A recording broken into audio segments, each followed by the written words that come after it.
Bienvenidos al Rincón de Paracelso. Soy el Dr. Antonio Romero Silva y en esta ocasión traigo para ustedes la segunda parte de la nomenclatura inorgánica, donde nos centraremos en los óxidos metálicos. En pantalla pueden encontrar el momento en el que iniciamos con la nomenclatura inorgánica y debajo donde está el resumen del video. Si quieren ir a un tema en específico, en la descripción están los detalles de cada tema que abordaremos en la presentación. Como introducción, sabemos que la materia es todo aquello que tiene masa y ocupa un lugar en el espacio. La materia está hecha de átomos. Los átomos son nuestros bloques de construcción para la materia. Son sus piezas fundamentales, donde veríamos que a su vez los átomos están hechos de partículas más diminutas, como son los electrones que tienen carga negativa, los protones que tienen carga positiva y los neutrones que no tienen carga. Si yo tuviera en un volumen en esta parte naranja, en este espacio A, un átomo, por ejemplo del helio, observaría que en su centro hay dos protones, dos cargas positivas, dos neutrones que son partículas sin carga y dos electrones. Los electrones sienten atracción por el núcleo y tienen características peculiares, como el hecho de que se comportan como partícula y como onda al mismo tiempo y que no podemos saber su velocidad y su posición de los electrones al mismo tiempo. Por eso es que hablamos simplemente de regiones de probabilidad donde encontramos a nuestros electrones. Entonces, para visualizar a los átomos es como una nube de electrones donde es probable encontrarlos y en cuyo centro hay un núcleo de protones, cargas positivas y partículas sin carga que son los neutrones. Los átomos son la unidad base para los distintos elementos. Un elemento es un átomo que tiene el mismo número de protones en su núcleo. Los elementos se representan con símbolos, es decir, con una letra mayúscula o la combinación de una letra mayúscula y minúscula. Para el caso del oro, el símbolo sería una letra A mayúscula y una letra U minúscula. ¿Cómo sé que los distintos átomos de oro son del mismo elemento? Porque tendrían 79 protones, que es su número atómico. Los números atómicos se pueden consultar en la tabla periódica para cada elemento. Estos electrones que tienen los átomos tienen un arreglo particular, un acomodo particular, que es su configuración electrónica, que nosotros podemos ver por capas, ya que los átomos tienen distintas capas de energía. En su primera capa, que sería la parte naranja, para un átomo de neón tendría 2 electrones y en su capa más externa, en la que estaría más alejada del núcleo, tendría 8 electrones. Estos 8 electrones serían sus electrones más externos. Entonces, al ver por capas a los electrones, tendríamos que hay una capa interna y una capa externa. Esta capa externa también se llama capa de valencia. Para representar de una manera más sencilla a los electrones por sus capas, podemos usar las estructuras de Lewis, porque representan el arreglo de nuestros electrones de valencia de un átomo o de una molécula.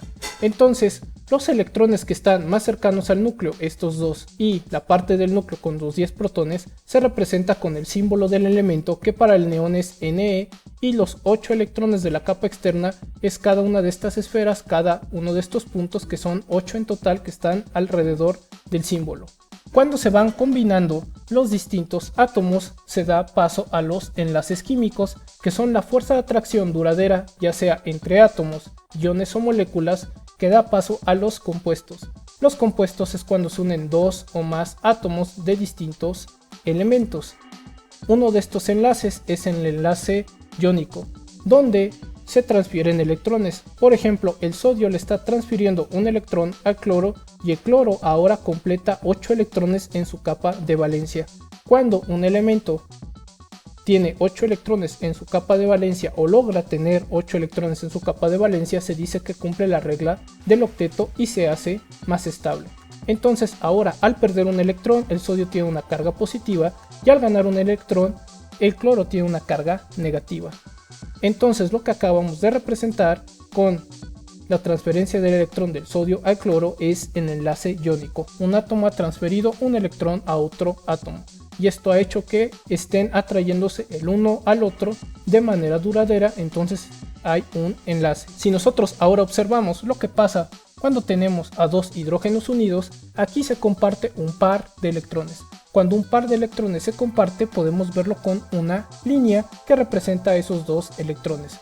Cuando se comparte de forma equitativa el par de electrones, se dice que hay un enlace covalente no polar, y cuando se comparte este par de electrones o pares de electrones de manera desigual, se dice que hay un enlace covalente polar. Entonces la idea detrás de un enlace covalente es que dos átomos comparten un par o varios pares de electrones. ¿Qué es un óxido? Un óxido es la combinación de un elemento con oxígeno. Y nos centraremos en los óxidos metálicos, es decir, cuando estamos combinando un metal con oxígeno. ¿Cómo podemos localizar cuáles son metales y cuáles no? Dentro de los elementos tenemos que visualizar la tabla periódica, donde hay varios grupos, varios conjuntos de elementos que podemos caracterizarlo por distintas propiedades que tengan. Por ejemplo, los gases nobles se encuentran en la parte derecha de la tabla periódica y están iluminados en este color índigo. Los no metales serían los que aparecen en color rojo, donde he resaltado al oxígeno porque es parte fundamental para los óxidos. Los metaloides serían estos elementos que tienen propiedades entre los metales y los no metales, que están en color malva, y los metales son todos los que tienen color azul. Entonces podemos observar que hay una gran cantidad de elementos que se pueden combinar con el oxígeno para dar paso a un óxido. En pantalla aparece el óxido de calcio, que también puede llamarse monóxido de calcio u óxido cálcico, donde vemos que un átomo de calcio se ha unido con un átomo de oxígeno. En el caso de un óxido de litio, observaremos que ahora el oxígeno está unido con dos átomos de litio. Otra manera de llamar al óxido de litio es monóxido de dilitio u óxido lítico. ¿Qué tipo de enlace observaríamos de manera general para los óxidos metálicos? El enlace iónico, porque habrá transferencia de electrones. Si estamos viendo al átomo de calcio, este átomo de calcio le cede dos electrones al oxígeno y el oxígeno completaría su octeto, lo que provocaría que el calcio tenga una carga de 2 más y el oxígeno una carga de 2 menos. El calcio entonces ha transferido dos electrones al oxígeno, formándose el ion calcio, calcio 2 más, y el ion óxido, que sería oxígeno 2 menos. Al hablar de enlaces iónicos, esto quiere decirnos que los óxidos van a empaquetarse muy cercanamente de una forma muy ordenada, que sería una estructura cristalina, y que en el caso del óxido de calcio sería cúbica y específicamente CF8. CF8 nos diría exactamente cómo están ordenados los átomos para el óxido de calcio, mientras que para el óxido de litio encontraremos una estructura cristalina cúbica, pero de estilo CF12. ¿Cómo se forman los óxidos metálicos? Los óxidos metálicos se están formando por la transferencia de electrones que están teniendo los metales hacia el oxígeno. En este caso, si tuviéramos un átomo de litio que tiene un electrón externo de valencia, se lo daría al oxígeno, pero al oxígeno le está faltando un electrón para completar su octeto. Entonces necesitaríamos que otro átomo de litio le cediera un electrón al oxígeno. Entonces, dos átomos de litio le ceden cada uno un electrón al oxígeno, el oxígeno completa su octeto.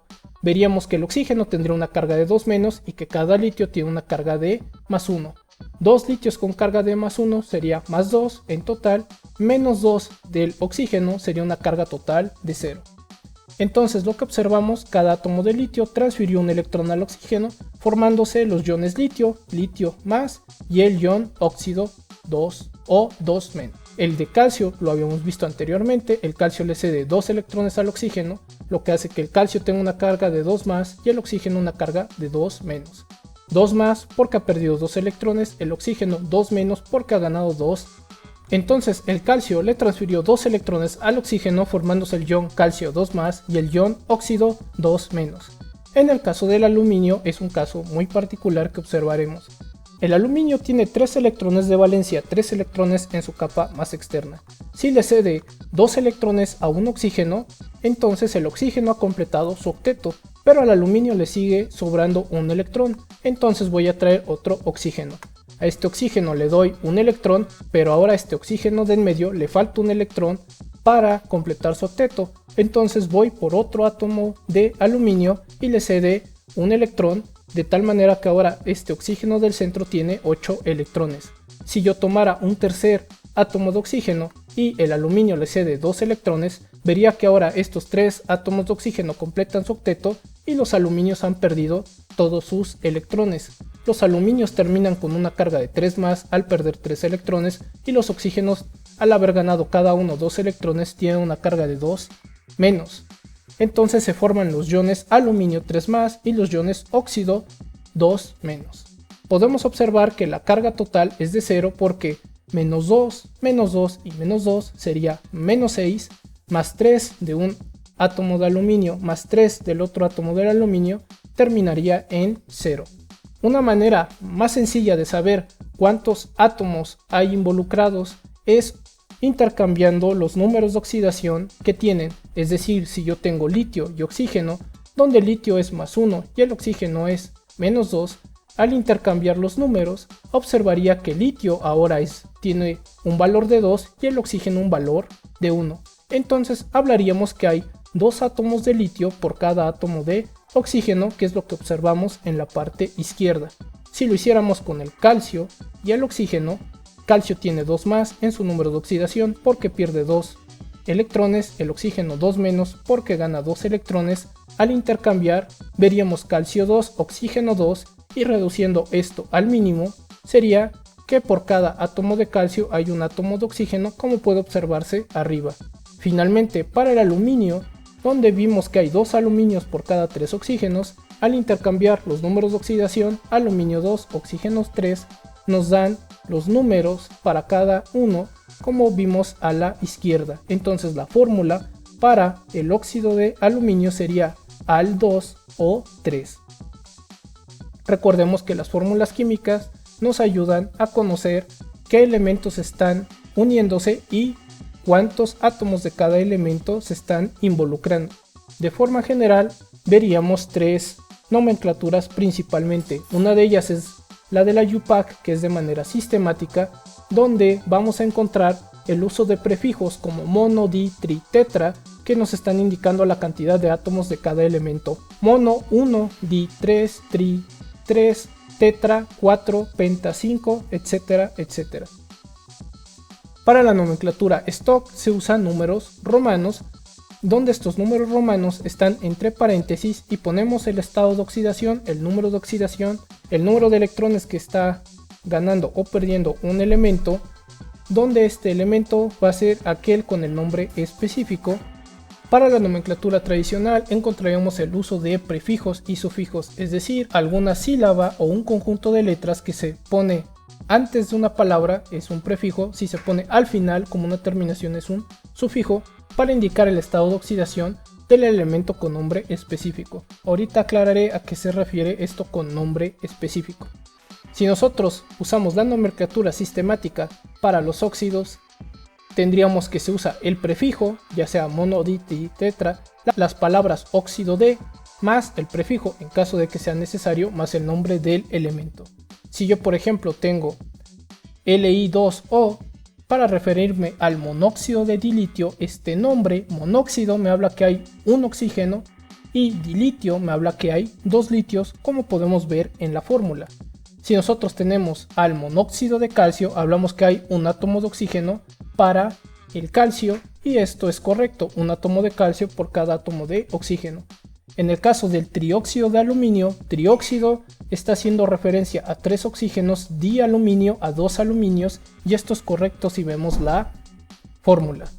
En el caso de la nomenclatura stock, usamos las palabras óxido de más el nombre del elemento, siempre y cuando solo tenga un número de oxidación el elemento.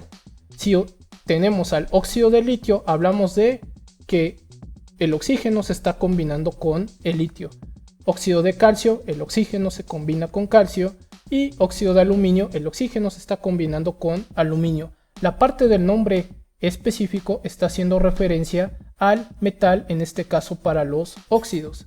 Y si nosotros tenemos la nomenclatura tradicional, usamos las palabras óxido de más el nombre de nuestro elemento, que va a terminar en ico. Entonces, si yo tengo óxido lítico, acaba en ico y estamos haciendo referencia a la combinación de oxígeno con litio. Óxido cálcico, entonces hablamos de calcio y oxígeno.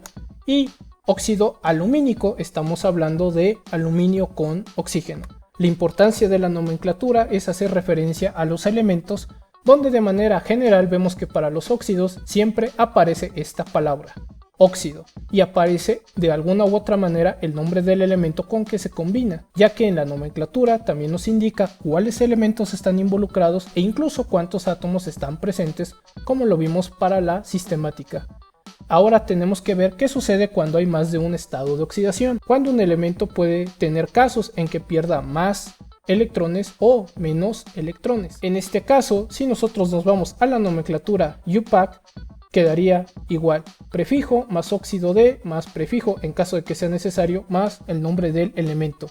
Si yo combino cobre y oxígeno, donde el cobre solo esté perdiendo un electrón, la fórmula final sería cobre 2O, es decir, un átomo de oxígeno por 2 átomos de cobre, y su nombre sería monóxido, un átomo de oxígeno de dicobre, 2 átomos de cobre. Si en otro caso tenemos que el cobre está perdiendo 2 electrones y se combina con el oxígeno, veríamos que la fórmula final es QO, un átomo de oxígeno por un átomo de cobre, que el nombre sería monóxido de cobre. Monóxido, entonces solo un átomo de oxígeno. Y si ponemos simplemente el nombre del elemento, es que simplemente hay un átomo de ese elemento. Por eso se queda la palabra cobre sin poner mono antes. Si nosotros tenemos ahora el monóxido de dioro, hablaríamos de un átomo de oxígeno por 2 átomos de oro si el oro está perdiendo solo un electrón. Si el oro pierde 3 electrones y se combina con el oxígeno, su fórmula final sería Au2 o 3, indicando que hay 2 átomos de oro y 3 átomos de oxígeno, y en su nombre sería trióxido de dioro. Al hablar de la nomenclatura Stock es un tanto más corta, porque ahora nosotros, además de tener las palabras óxido de más el nombre del elemento, ponemos el número de oxidación en número romano. Entonces, para el monóxido de dicobre, en nomenclatura Stock tendríamos que simplemente es óxido de cobre 1. El 1 hace referencia a que el cobre simplemente perdió un electrón. Si nosotros hablamos del óxido de cobre 2, aquí el cobre solamente perdió 2 electrones. Para el oro, si perdió un solo electrón, tendríamos al óxido de oro 1, y para el caso cuando el oro pierda 3 electrones y se combina con el oxígeno, sería óxido de oro 3. En el caso de la nomenclatura tradicional, usamos la palabra óxido de más el nombre del elemento, donde hay que recordar que se usa la raíz latina para ciertos elementos con las terminaciones oso o ico. Entonces, para el óxido cuproso estamos hablando de que la raíz latina para el cobre es cuprum, y al tener el menor número de oxidación utilizamos la terminación oso, por eso es que es cuproso, óxido cuproso. En el caso de que usemos el número más alto de oxidación del cobre, terminaría en ico, por eso tenemos óxido cúprico cuando el cobre perdió 2 electrones. Cuando perdió un electrón, cuproso; cuando pierde 2 electrones, cúprico.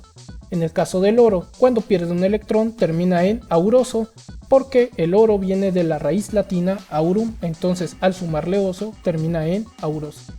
Si nosotros tenemos ahora al óxido áurico, en esta ocasión, el oro pierde 3 electrones, estamos utilizando el número de oxidación más alto, entonces sería óxido áurico. Algunas características de los óxidos son que tienen puntos de fusión de intermedios a altos. El óxido de magnesio tiene un punto de fusión sumamente alto cuando pasa de sólido a líquido, y esto lo alcanza a una temperatura de 2852 grados centígrados. Por su parte, el óxido de cesio lo hace a 490 grados centígrados, y para el trióxido de digalio lo hace a 1900 grados centígrados. En pantalla he puesto los nombres para cada uno de estos óxidos en las 3 distintas nomenclaturas, en el orden UPAC, Stock y tradicional. Existen diferentes tipos de óxidos, algunos son básicos, esto quiere decir que cuando se combinan con agua estos óxidos forman una base. Una base es una sustancia que puede aceptar iones hidrógeno, y este es el caso para algunos óxidos metálicos como los que hemos ido describiendo. Por ejemplo, para el óxido de potasio, cuando se combina con el agua forma hidróxido de potasio, y este hidróxido de potasio es una base. Hay otros óxidos que son ácidos. Para estos óxidos, cuando se combinan con agua se forma un ácido. Un ácido es una sustancia que puede donar iones hidrógeno, y este es el caso para los óxidos de los no metales, que se verán en el próximo video, donde si nosotros combinamos al trióxido de azufre más el agua, obtenemos al ácido sulfúrico. Igualmente existen óxidos que pueden actuar como ácidos o como bases, como es el caso del óxido de zinc, que si se combina con ácido clorhídrico forma cloruro de zinc y agua, o que este óxido de zinc se combina con hidróxido de sodio, ahora forma zincato de sodio más agua. E igualmente existen unos óxidos que son neutros y estos no tienen propiedades ni de ácidos ni de bases. La variación del color de los óxidos podemos encontrarlos aunque estemos combinando el oxígeno con el mismo elemento, porque ya vimos que existen elementos que pueden tener distintos casos de perder electrones. Por ejemplo, el cobre puede perder un electrón o dos electrones y formaría o el óxido de la izquierda que tiene este color rojo, u el óxido de la derecha que tiene un color negro. El de la izquierda sería cuando tenemos al óxido de cobre 1 y el de la derecha, el negro, sería el óxido de cobre 2. En el primero, el óxido solo perdió un electrón al combinarse con el oxígeno o los oxígenos, y el óxido de cobre 2, el cobre pierde dos electrones al combinarse con el oxígeno. ¿Qué aplicaciones tienen los óxidos? Una de ellas es para tener crisoles, donde nosotros podemos fundir metales o usarlos para la soldadura. En el caso de los rieles para los trenes se usa óxido de hierro combinado con aluminio para producir la termita, y la termita, al alcanzar una gran temperatura, lo que nos ayuda a soldar los rieles para los trenes. Por lo tanto, los óxidos son una combinación de un elemento con oxígeno. Particularmente nos centramos en los óxidos metálicos cuando se combina un metal con oxígeno. La fuerza de atracción que está uniendo a nuestros óxidos metálicos es a través del enlace iónico, donde hay transferencia de electrones principalmente. Vimos que existen tres nomenclaturas a usar, como la nomenclatura sistemática o de la UPAC, la Stock y la tradicional. En la UPAC nosotros usamos prefijos que nos indican cuántos átomos hay de cada elemento. En el caso de la Stock vemos que aparecen números romanos, y en la tradicional que estamos usando sílabas u combinaciones de letras al inicio o al final, entonces hablamos de prefijos y sufijos. En el caso de la UPAC, para nombrar un óxido usamos un prefijo más las palabras óxido de más un prefijo en caso necesario más el nombre del elemento. Entonces si yo digo trióxido de dialuminio, hablo que hay 3 oxígenos y hay 2 aluminios, como pueden ver en la fórmula para el óxido de aluminio. Si esto yo lo analizara desde la nomenclatura Stock, simplemente el nombre es óxido de aluminio, el nombre del elemento al final y las palabras óxido de antes. Mientras que para la nomenclatura tradicional ocupamos las palabras óxido de más el nombre del elemento que va a terminar en ico. Entonces, para la fórmula Al2 o 3, que es para el óxido de aluminio en la nomenclatura tradicional, sería óxido alumínico. ¿Qué sucede cuando el elemento tiene más de un número de oxidación? Aquí nosotros tenemos también reglas dependiendo de la nomenclatura, sea la sistemática, la Stock o la tradicional. En el caso de la sistemática se mantiene igual. En la de Stock lo que hay que añadir es que vamos a poner el número romano entre paréntesis que representa al número de oxidación que esté utilizando el elemento para un óxido en particular. Y para la parte de la tradicional hablamos de que al nombre del elemento, que puede provenir de una raíz latina y es la que tenemos que utilizar como base, se pueden poner los sufijos oso e ico. Entonces si vemos que el oro pierde un electrón al combinarse con los distintos oxígenos, tendríamos aún una fórmula Au2O, que en nomenclatura sistemática sería monóxido de dioro. Monóxido, un átomo de oxígeno; dioro, 2 átomos de oro. Y esto es lo que representa la fórmula. Tenemos un átomo de oxígeno por 2 átomos de oro. En el caso del trióxido de dioro, cuando el óxido pierde 3 electrones, tendríamos 3 átomos de oxígeno, trióxido, 2 átomos de oro, dioro. Por eso el nombre es trióxido de dioro. En el caso del Stock, veríamos que óxido de oro 1 hace referencia a que el oro ha perdido un electrón al combinarse con los distintos oxígenos, y que cuando tenemos óxido de oro 3, este 3 hace referencia a que el oro ha perdido 3 electrones al combinarse con los oxígenos. Finalmente, para la tradicional tendríamos que este óxido de oro 1, que también se puede llamar monóxido de dioro, es óxido auroso. Oso es porque se utilizó el número de oxidación más bajo del oro, que sería de +1, y aurum es la raíz latina para el oro, por eso es que es auroso. Tendríamos entonces óxido auroso, y cuando se tiene el mayor número de oxidación, la terminación sería ico, y hablaríamos entonces del óxido áurico. De esta manera podemos nosotros ver, todos llevan la palabra óxido y el nombre del elemento para referirnos a un óxido en particular, con sus pequeñas diferencias, ya sea con prefijos, si está en la nomenclatura IUPAC, ya sea con estos paréntesis donde dentro está el número romano para representar el número de oxidación que está utilizando nuestro metal, o con los diferentes prefijos y sufijos que nos da la nomenclatura tradicional. Esto sería todo para la nomenclatura de los óxidos. Les agradezco hayan visitado el rincón de Paracelso. Si tienen dudas o preguntas, háganmelo saber en la caja de comentarios. Yo he sido el Dr. Antonio Romero Silva. Hasta la próxima.